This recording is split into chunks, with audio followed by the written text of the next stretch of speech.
enjoyed watching it. But we're going to see it again if Madzin takes out Boki. Now, Boki is one of Storm's training partners. Basically, these guys play together a lot. Boki plays pretty much all Kung Lao. He made a switch to Takeda once against Stozen, and it didn't go very well at all. I think he really should have stayed with Kung Lao in that matchup. But he plays pretty much a mixture of Tempest and Buzzsaw. So the variation that we're going to see, I think, is entirely dictated by what character Madzin's going to play. Madzin plays Blood God and Sub-Zero, and even a little bit of Cyber Sub-Zero, although we've never seen it in ESL. But for me, I think it's... If Boki sees Blood God, he's probably going to go Tempest. If Boki sees Grandmaster, he might try and start with Buzzsaw to shut down full screen clone. I mean, or he's going to go straight out for Tempest. I mean, Tempest has got specific punishes for the Grandmaster Ice clone. However, if there's one player on the planet that's going to have Kung Lao experience, and I mean, just up the ante, it's going to be Madzin. He's played Foxy's Kung Lao for so long, for so many times. Especially, there's also a Sub-Zero player. I mean, that's a matchup he's probably played more than anything else in his life. But he's also beat Foxy's Kung Lao in tournament before as well. I mean, albeit, yes, it was a long time ago. It was versus fighting last year, but still, he's managed to accomplish that. And he's been a consistent player from the start. Like, Lord even knows what characters he's been playing. I know he's been playing a ton of Johnny Cage lately. Even before last week, he was learning some stunt double. He's been learning some A-list. So I think Madzin's kind of just been trying to play the board to really get a grasp on the new characters that are considered the top characters that he's going to be fighting. You're gonna fight Alien now. You're gonna fight Johnny Cage. You're gonna be you bet damn sure you're gonna be fighting Molinas now. Like, you have to be ready for these characters. And what better way to prepare for a character than to play it yourself, you know? Well, it's know your enemy, right? If there are loads of characters that you know you're going to fight, play them and figure, if I was playing that character, what would I do? What would my options be in this situation? And it helps player after player after player. We see so many players that play the board. They'll have their mains, but they'll play a lot of characters just to get that broad and matchup experience. And it helps them out. But Madzin is definitely either going to go Blood God or Grandmaster, I think, especially for this matchup. It does do him wonders. He can consistently beat Kung Lao players with Grandmaster and Blood God. You know, it's just... I think when he fights someone that he doesn't fight loads and loads, he seems to go Grandmaster more than Blood God. And this isn't related to what you're about to say. This is just a quick thought that popped into my head. Can we talk for a second about the journey that has been Madzin in MKX in the last 12 months? He's come a long way as a player. He started off Season 1, made a couple of decent placings in the first bit of the season, makes mid-season showdown by the skin of his teeth, wins the mid-season showdown. Hidden cursor. Yeah, wins. He's not giving Boki the chance to choose the variation. Very smart. Very smart. I mean, we've said this before. When you hide the cursor against someone that plays multiple characters and variations, you don't give them the option to counterpick you because they can't see who you're playing. But Madzin wins the mid-season showdown in a really close set with Taco. Has a bit of a lackluster showing at the Season 1 finals, explodes in Season 2, plays as well at EVO, trains for weeks and weeks with us in EVO, especially Foxy, Cheap Eddie, shoutouts to you as well. And here he is in Season 3, 12 months later, one of the most powerful... Blood God, One of the most powerful international players. And here he is with Blood God. That was a wonderful armoured interrupt by Boki to acknowledge on reaction that is going to punish. And this is quite good for him, because this is a matchup that Madzin used to despise as Blood God co. However, get the bar out of Boki, get a bar for 15%, take that trade every day, getting the clean jump in. That could have been bad. Oh, I believe these guys have actually fought before. They fought in Season 2. Madzin actually very, very convincingly defeated Boki with Blood God. A lot of jump-ins to catch the orbiting hat. There's a plus frames, you respect it. Goes for, oh, there's a nice armed interrupt, but again... You kind of have to ask yourself, though, was that a worthy trade? That was a lot of damage. They almost traded damage for damage right there. Well, that's why we'll see Madzin. He knows there's a gap there, but if he's got the damage totem up, he'll take that. That's like a 30% disc. And again... Oh, nice backdash from Boki. That was really smart. Let's not forget that backdashers do have invincibility frames. Oh, punished him. Boki's dead. No, but Madzin drops it. I'm not sure what that was. Was that back 1-4? Oh! Yeah, you can't. He's also going to lose his first bar of meter. Round 1 is going to go to Madzin. Now, Boki, if he backdashed again, probably could have actually legit punished that. But the armor, I understand it as an option when there's like no totem on the screen and he's trying to use that string to get a totem. But when there's already a damage one up, and that was a nice neutral duck. There we go, purposefully neutral ducking Boki. Oh no, he drops the combo. That could have been a full combo punish. Ever so slightly whiffed by Madzin. Now, this is a really clean Tempest showing by Boki right now. He's consistently using the meter burn spin though, and if the damage mitigation totem is up and then he interrupts, it's actually, in my opinion, not worth the trade unless it'll win the round. Gets that jump in, plus frames. Does respect it. He has nothing to really interrupt it with, has to be careful. Oh, Madzin's going to spend everything to get that, but Boki is still without the bar. He's going to have time to get a free totem again. It's going to make him hard to kill. Oh, he wants the kill! Boki is absolutely gone. Is that going to be? No, I thought he was going to go for a stage brutal, but right now Madzin's playing serious. He's playing to win, gets himself a clean game 1. Now, that would be quite an intimidating thing. If I was on the receiving end of that, you've got Madzin, who really kind of put Blood God Kotal Khan on the map back in Season 2. He did end Foxy's massive ESL win streak with this character, albeit in a super close down to the wire set, but that was after Blood God got its much needed buffs to where it is now. But Madzin was really the kind of the pioneer of showing why this was so powerful now. But one thing, okay, I can see it. Make him get 50-50s, catch him without a totem. Quite long meterless combos. Still has armored launcher to interrupt, so he can still kind of do the same thing. Safe as well. Safe dive kick if you meter burn it. Like, I can understand it. I can see why. But if I'm fighting Madzin and he normally puts up loads of defense totems, but all of a sudden he's putting out the damage ones. He wants to kill me. He's playing to end this match as fast as possible. And unfortunately for Boki, that's what we did. But that was a really nice whiff punish from Boki into a full combo, meterless launcher, nice 30% damage to give himself a chunky life lead. And that's what a lot of Bojutsu players would do, just to get that hard knockdown. They love going for that string. And that's one of the things Blood God can do as well. Damage mitigation term into the Blood Offering to get the increased damage, but only do like minimal damage to yourself. Oh, wow, 2 wake up back-to-back down 2s. Oh, that's going to heal him big time. We always make the joke of Madzin. Blood God. Oh my days, look at that. Oh my god. And just like that, he's got all of his health back. Oh, and he catches the dive kick. Boki doesn't even want to break at this point, knows there's no point.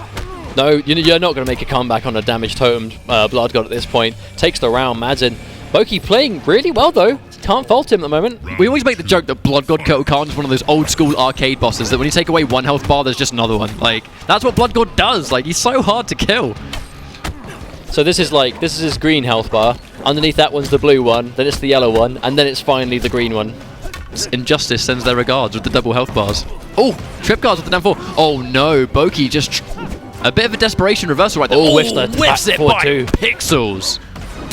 Oh. Isn't going to get as much mileage out of his reversals, the safe reversals. I mean, let's not forget, Bojutsu does have good damage. Oh no! Very crucial combo drop there from Madzin. Hang on, wait, he's gone for the health totem. Is he going for brutality right now? Yeah. Oh, he is! Oh, he is! He's fishing for it! Boki's not going to let him... Oh my god, what is he doing? This is Madzin playing with his food. He wants the brutality. Boki's not going to let him. The question is, does he stick to it? Oh, he lets him just to get a clean jump. Oh, he might pull it back. He might pull it back. Oh, that's a trip guard. Oh, no. That absolutely was a message. Like, what? He's a tournament saying, like, you're risking throwing away money and points. Why would you just endlessly down 2 in Boki's face? Like, I'll tell you that's why. Confidence. I'll tell you why. Because he's telling everyone watching right now, I am going to win this set. I am going to win this, and it doesn't matter what you do, because not only am I going to win, I'm going to kill you in a really unpractical way for no other reason than I want to. I mean, that actually could have been quite embarrassing. What? Are you going to let a Blood God with like 3 down 2s and the 4th one hits and the brutality happens? We would have made a big deal over that, and he knows it. Well, the thing is, Madzin's a very passionate player. Anyone that's seen him in person will know what I mean. The pop-offs are real. He is the German people's champion hype machine. He just doesn't want to embrace it. However, he knows that if someone did that to him, it would probably put him off. It would probably really throw him off his game. So if his opponent's going to be the same, then why not? You know, send that mental message. Take it beyond the game. Oh no, Boki gets the tricky bit but drops the easy bit. Oh no, I'm not sure what that was. It could have been a meter burn version, but fortunately for Boki, he didn't waste the bar on it. Nice dive kick conversion though, because he knows I don't like that. I would much prefer the 2-1. Oh, drops his combo. But the thing is, like right as we were saying, maybe it was sort of more of a mental thing to just prove a point. It's working. Boki's dropping a lot of combos now. He's not playing at his fullest. Damage mitigation tome is going to give Blood God an entire bar of meter back. That's one of the changes he received, where if he blocks, he does build bar, and if he takes damage, he also builds bar. And there we go. It's going to... What? Oh, this is why. It's Blood God. Did you forget? Yeah, but I think he didn't. I think he meant to get the meter burn one. I mean, he might eat a wake up spin here. But if he blocks it, he's dead. Oh wait, is he gonna go damage? He's gonna go down. Oh, what even? Okay. He still wake up spin though. He could have killed himself. He saw it. He saw a totem and still did a wake up spin.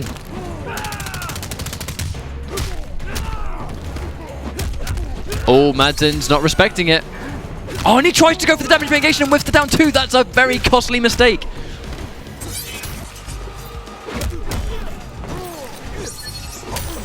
Oh, nice run. That's not the first time Boki's ran in there and caught the jump. Delays the back 3. Oh, but it's getting hit by the down 1 for his troubles. Damage totem's up again.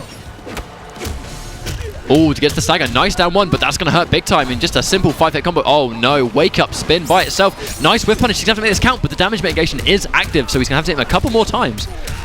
Gets a full 17%. Not too much damage because of the mitigation, but still going to keep him with a life lead.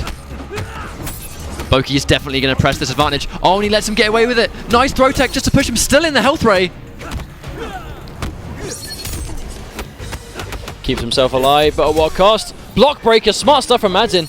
On another totem. Oh, and he gets the overhead. So Boki is going to get the third game.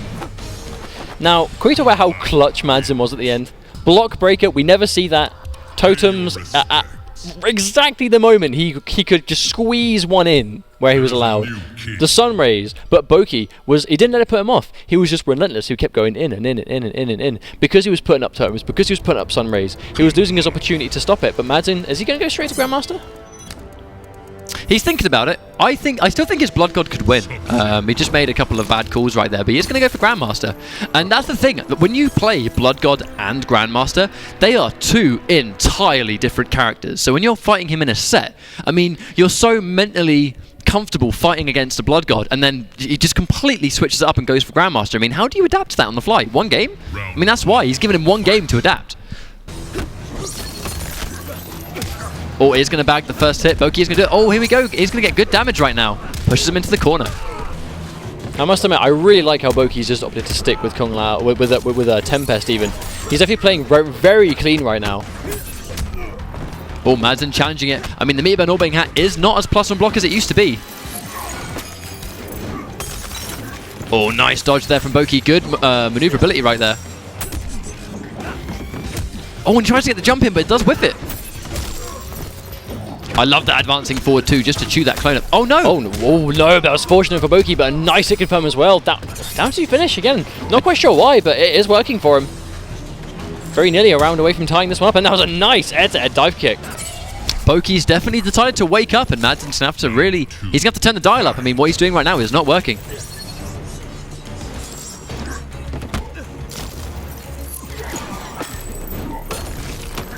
Good patience. Oh no, the down 3 into the button press. You very rarely see that work nowadays.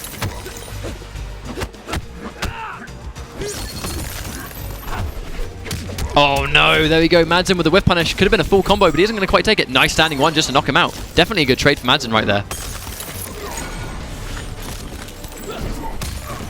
Oh, is he too far away? Madzin's just going to opt-try and get the hard knockdown. Oh, that could have been an anti-air. Almost a full combo. Hat's not on Lau's head. That's a full jump in. That's really bad for Boki. That was a nice break. Now, if Madzin can keep him in... I actually like the use of teleports. Whenever he sees the clone, he goes for the teleport. Oh, that could have been a grab! That could have been a grab. Oh no, he's going to get just hit by the raw freeze. And that's corner carry once again. Sub-Zero will take you from one side of the screen to the other. Oh! Match point, nice. Madzin. That was a nice slide. On chip, it would have killed as well. Did it meet it to catch a jump, and it would have traded up for the armor. That was guaranteed win, Madzin there. Full jump in. We're seeing a lot of teleports from Boki. Gets the hard knockdown again. Ice ball. That was a nice dive kick, but didn't capitalize. Probably a little bit too far away to get the most of it. Is he going to teleport again? Oh no, running straight into the clone. Madzin definitely wasn't expecting that. Oh no, that's, yep, absolute death. And are we going to see a brutality? Go on, Madzin, do it for us. Ouch. Brutality. Madzin's going to move on into semi-finals where he is going to get that run back against Sacron. Now, on the topic of the run back, I am disgusted that I forgot they had that set because, like you said, it was probably the best set we've had on the EU Pro League. Arguably of all time. Obviously, we've got Zarakamaka versus Storm Season 2. We've got Madzin versus Foxy Season 2, when Madzin won, obviously. I know they did that a lot, so that's probably something people got quite bored of by the end of it. But especially for Season 3, that's definitely a contender for one of the most, electric sets I think we've had in the Pro League. But they're going to have their chance at a run back. Again, we've seen Sacron. If he hasn't prepared for this, I'll be surprised. For sure. I expect another down to the wire 3-2 super close game. But I want to just take a minute to give some props to Boki though for that set, because normally we go on record and say very unorthodox style Kung Lao does kind of get shut down when he fights players that know the matchup very much in depth. But he stuck to his guns, did Tempest, and some very, very tidy play. Very impressed with Boki this week. It was a lot more conservative. He played a little bit more defensive. That's the thing. Kung Lao is a very, very solid character for just playing a strong neutral game. You know, if you take these giant risks, I mean, yes, the risks will help you if they pay out, but if they don't pay out, it's a full combo, you know, and it's like more risks than you would normally see a Kung Lao take. But in this set, we didn't see it, apart from right at the end. Apart from some spins, but that's Lao. You know, you have to do it to enforce it as a threat. They're only going to respect it if you do it. You can be sure that Madzin saw the spins earlier on, that adjusted how he wanted to attack, which gave Boki a bit more leeway, but you have to be willing to show your opponent you're willing to do that. And Boki did. Unfortunately, he did it a little bit too often and it did get scouted out, baited and punished at the end. But still, you know, he did really well. So, fun little fact. The top 4 that we have for this evening is Foxy, Irish Mantis, Madzin and Sacron. That sounds like our top 4 point earners so far. It's almost like it is. I mean, it's going to be Foxy sitting at number 1, Sacron and Madzin actually sitting at the same points. They have the same points as one another, and now Irish Mantis very comfortably being ahead of a lot of other players in that 4th spot. So, I mean, if you ever say why are these guys here, I mean, this week's just going to prove that the top 4 are our highest earners.